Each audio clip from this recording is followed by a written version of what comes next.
বলেন খাজা বাবা ভুয়া, আবার বলেন ভুয়া ভুয়া, খাজা বাবা ভুয়া। হুজুর গরিবে নওয়াজ মাইনুদ্দিন চিশতি সাঞ্জিরি আজমিরি রহমতুল্লাহ আলাইহি।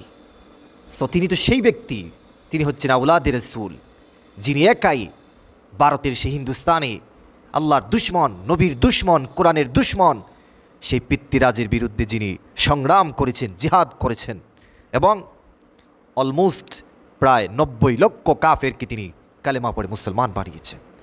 সেই হুজুর গরিবে নওয়াজ তিনি হচ্ছেন আল্লাহ তাআলার একজন প্রিয় ওলি। ওনাকে যদি কেউ তুচ্ছ তাচ্ছিল্য করে কথা বলে, যার ভিতরে সামান্য পরিমাণ ঈমান আছে, সে বরদাস্ত করতে পারবে না। কারণ আউলিয়া কিরামের বিরুদ্ধে যে কথা বলে, আমার আল্লাহ বলছেন মান আদালি ওয়ালিয়ান ফাকাদ আযানতুহু বিল হারব, আমি তার বিরুদ্ধে যুদ্ধ ঘোষণা করি, যুদ্ধ ঘোষণা করি, যুদ্ধ ঘোষণা করি।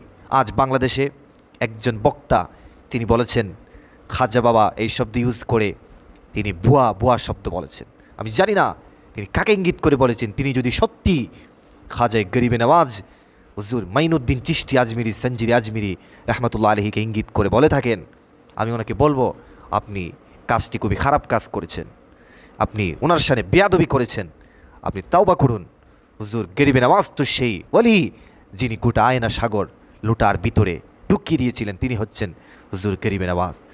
ওনার সামনে যদি আপনি বেয়াদবি করে থাকেন, অনতিবিলম্বে আপনি তাওবা করেন, আল্লাহর কাছে মাপ চান।